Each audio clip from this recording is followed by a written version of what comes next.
When the topic of who could be selected in the middle and even late stages of the first round of this year's NBA draft is being discussed, one of the names that is consistently floated out there is Ohio State forward EJ Liddell.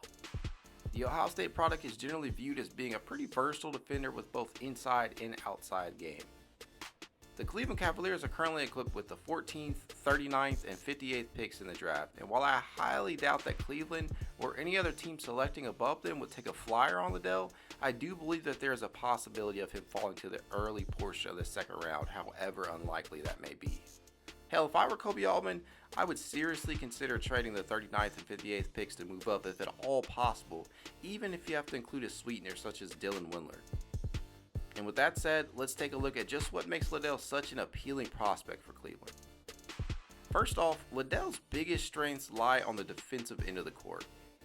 He is incredibly versatile in this regard, whether it be as a help defender where he routinely rejected shots from behind as a chase down artist, something we know all too well as Cavs fans, or D'ing up one-on-one. I mean, just look at his ability to sprint down the floor to make these happen.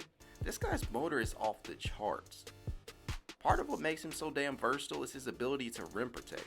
Think about this, at just 6'7", which happens to be about the average size for NBA small forwards, Liddell sent back 2.6 shots per game, which led the Big Ten, a conference that features some pretty good shot blockers in Keegan Murray, Trayce Jackson-Davis, and Pete Nance. And these aren't run-of-the-mill blocks either. He wants to demoralize you when doing so. The verticality he showcases when going up to contest shots really speaks to his discipline and how strong he is. He can absorb contact without flinching and avoids cheap fouls in the process. Liddell excels at rotating. He can absolutely destroy ball handlers when they are driving to the rim, even when rotating from the perimeter. The former Buckeye has great anticipatory skills which allow him to cover ground in the post and reject shots when you least expect it.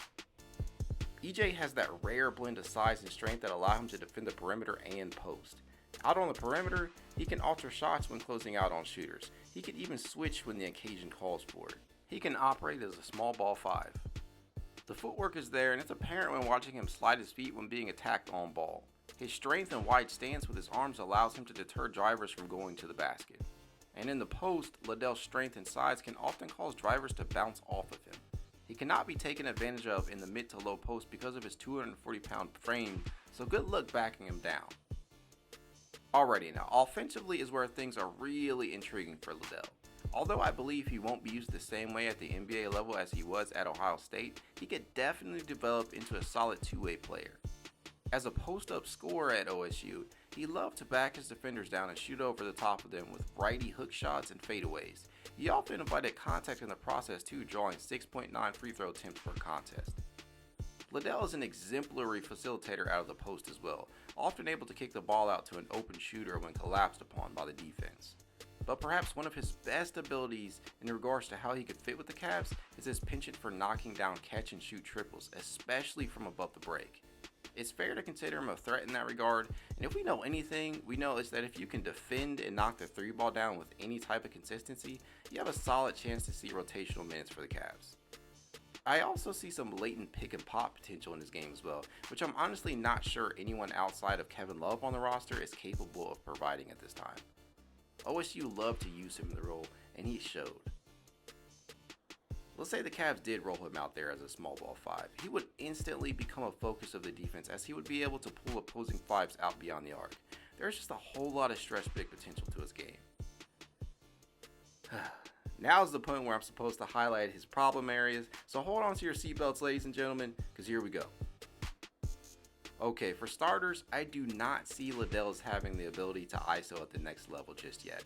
He doesn't create a ton of separation, can get forced into really difficult mid-range pull-up jumpers, and this tends to be the case when he realizes he can't get by his defender. One of his most glaring issues at the moment is how loose he tends to be with the ball in his hands. He isn't really a threat driving to the basket yet because of how wide he does so. This makes him a huge target for the defense to dig on. When he can't get penetration, he can become overly reliant upon drawing contacts, which can lead to turnovers. And when he does get to the rim, there is a chance that he'll get rejected because of how low he finishes. And if you've seen Liddell play for any period of time, you must have noticed that really odd looking shot he attempts so frequently. You know what I'm talking about. It's as though he's literally throwing the ball at the rim one-handed. He did this quite often after attempting to back down his defender. The odd thing about it though is it worked more often than not, and for a player who doesn't show a lot of touch close to the basket, I suppose he had to straight up develop his own type of shot. Also, EJ, bro, the pump fake ain't fooling anyone yet. Lastly, if you had to choose a player to showcase to others what a good shot form is, Liddell would most notably not be your guy. It's an odd form to say the least and often comes out flat with very little arc. Some of that is probably the result of not generating enough power through his legs and nearly releasing the shot when coming down as opposed to going up. I feel like this is a mechanical issue that can be fixed to a degree though. It may take time. Hey, he was able to complete 37.4% of his three-point attempts this season and has improved every single season at OSU in that area.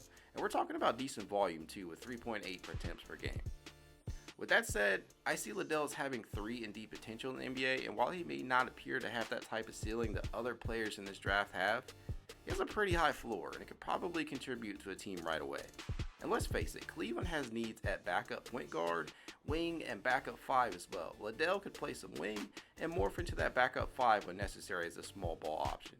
Like I said earlier on, if Liddell starts to slip past the early 20s, the Cavs really should attempt to use their 2 second-round picks and maybe a player like Dylan Willer to move up within range of drafting him. I'm also not ruling out the possibility of both Liddell and Malachi Branham being reunited in the wine and gold, with Malachi possibly being drafted at 14. I certainly wouldn't mind seeing that happen.